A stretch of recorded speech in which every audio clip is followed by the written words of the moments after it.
As introduced, I'm an architect and designer, but basically stopped practicing it 7-8 years ago, more or less, when I started to dedicate myself full-time to the design school of NABA. NABA stands for New Academy of Fine Arts, and it's at the moment the largest private institution of this kind in Italy.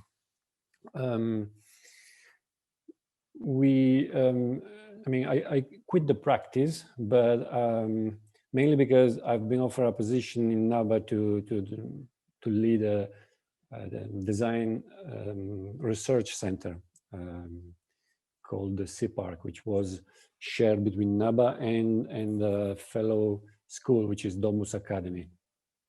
So I didn't actually stop doing projects. On the contrary, I did many more projects on a much larger field together with students and other faculty members. So of course, I could say I miss the smell of the fresh cement and the smell of the steel when it's cut in a construction site. But I can say that I have much enlarged the scope of my design activity. And so what I'd like to talk about today is one of the projects we have done recently as a thesis with a group of students.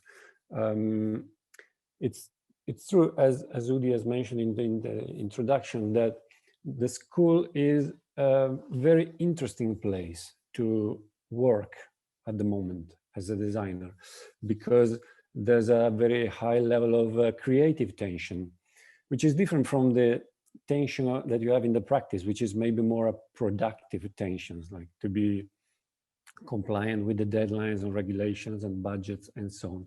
So at school, I think there's much more freedom to explore, to do research, and to push forward the boundary of the design progress. And then there's also tension, which is a generational tension, a tension between generations, between the generation of ourselves who pretend to teach something to the younger, and of course the younger generation who has a totally different mindset, a totally different approach to the most basic element, which is information. Totally different way to reach information, to connect information with other information, to create relations, so to create meanings. And thus it has a totally different way to approach communication and education. And the beautiful thing of being, and I think that this generational gap is as deep as it has never been before, because of the speed of informational advancement and development. So what we have at school is that tension that comes out from two different poles, no? Like a field of tensions actually. And the larger it is, the more is the space for experiment. And that's the basic reason why I'm quite excited to keep working exclusively as a designer in a school. Of course, there are many questions that comes up. Students are in a way worried about the future, as we all are basically. What are we going to do? What is going to be our job? Is the world going to have the need for us and for our competences? And going to the most radical and basic question, what is design? What are we doing? And in Italy, there used to be a precise answer, and now there is no longer. The precise answer is the one that Bruno Monari attempted. Bruno Monari, I guess, I mean, you might know, was designer and communication designers, one of the masters of Italian modern design. In early 80s, he came out with this kind of algorithm, which was published in a book. And by this book, he wanted to explain to the wide audience of Italian people what was design. And he had to explain what a designer makes, because at the moment, it was still very much unclear. And at that time, there was only one kind of designer. And the what Bruno Munari strove to do was to explain to the Italians that the designer was not an artist, was not a guy that got a problem and got a solution through art or pure ideation. Design was the application of a methodology that would take the problem, define it, and analyze the components, gather information, analyze the information, and then apply something which was not the search for an idea, but the application of creativity. So it changed a little bit the jargon, the meaning of the things. And then, I mean, I'm not getting into the all the aspects, but it was a nice visual way to explain the difference between a designer who applies a methodology of design from an artist or an architect that still 30, 40 years ago were considered to be a form of pure art, totally untied to the real world. On the contrary, right now, if we count how many kinds of design we have a lot, many of them. We just change the field, the adjective. And if we want to use two adjectives, two words, we have even more kinds of design that are recognized, acknowledged to be legal forms of design. The Italian Association of Industrial Design counted more or less 300 different possible definitions for design. But then, if we consider which is the place that really has the biggest responsibility for the future of our society, for the design of the future of our society, which is basically the parliament, the question is, how many designers are there in the parliament? Then I don't know if you guys in your country are a little bit more lucky than in Italy. I did a research on that topic, and at the moment, out of more or less 1,000 people, we got the Senate with the senator and the Chamber of Deputies with the deputies. And we got more or less 1,000 people who represent Italian citizens there.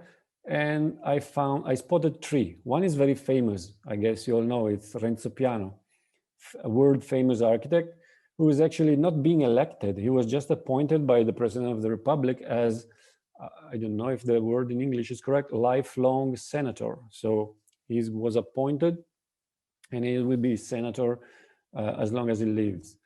And then another person who put in the CV the fact that she has been a graphic and web designer and visual communication consultant. And the third person, which is geometra. In the Italian situation, the geometra is a very, very junior and very, well, it's a kind of a professional that can sign for architecture project, but his diploma is actually a high school diploma. So it's a kind of a ungrown or uneducated kind of architect. So this is the situation in Italy. Within the institution that is actually supposed to design our future, we got only three designers who do not really do much about. So the majority is made of lawyers, attorney, former trade unions people, economists, people who work in finance. So how can a place which is so important as a parliament in a democracy, how can it be effective in design thinking if there's no trace of design thinking in there? This was the initial question, the initial big question of a thesis done by 4 students, actually now former students of mine, Giulia, Costanza, Antonella, and Cristina, who, starting from the fact that it was the anniversary of the foundation of Bauhaus, went into a reflection about what is a school of design now, what has it been in the past, and what is supposed to be in the future. So, of course, we're gonna make the long story short, they did a very interesting research starting from Bauhaus and taking into account all the most important and influential schools of design all around the world, and came up to a proposition which was very interesting for me, as I actually embody, if I can say so, the School of Design, or I am part of a School of Design that has a 40 years long solid past. But the students were challenging me to discuss with them about a different kind of design school for the future. And they proposed a pattern, a paradigm where a School of Design is not based on disciplines, but is rather based on vocations or extension of the possibility of the designer, of the professional possibility of the designer, with the idea that a designer learns a very precious and valuable asset, which is the capacity to apply a design methodology over anything, whether it is a product, a haptic product, a vehicle, why not a participation process, or even a new legal system, a new system of laws. So they defined 4 fields where the design thinking might be extended, enhanced. One is, of course, the production, which is probably the field which is more similar to what we do today. The other is the idea of the designer as an inventor, which is actually not so far from what Diana was telling us in terms of breaking new grounds for something that at the moment does not exist.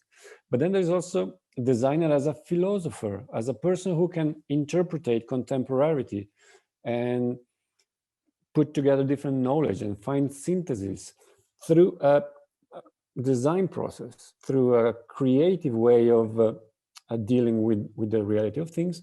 And last, probably the most significant extension of the role of the designer as a politician.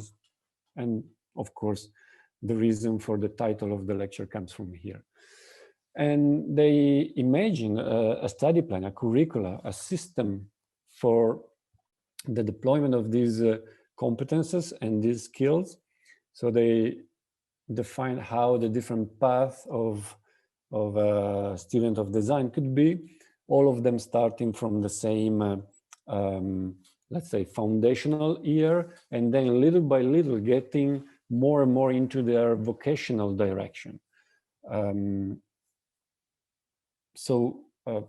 Again, I don't want to spend too much time explaining the diagram, but I think it's quite intuitive, you know, where the colors are the part of the curriculum which are related to the vocations, to these like pathways, and the gray part is actually the methodological set of things that every designer should be in possession of. And as it was a thesis of interior design, they also try to create some kind of archetypal visions of the spaces for the different kind of courses that a school like this could have. I got very much involved into this work.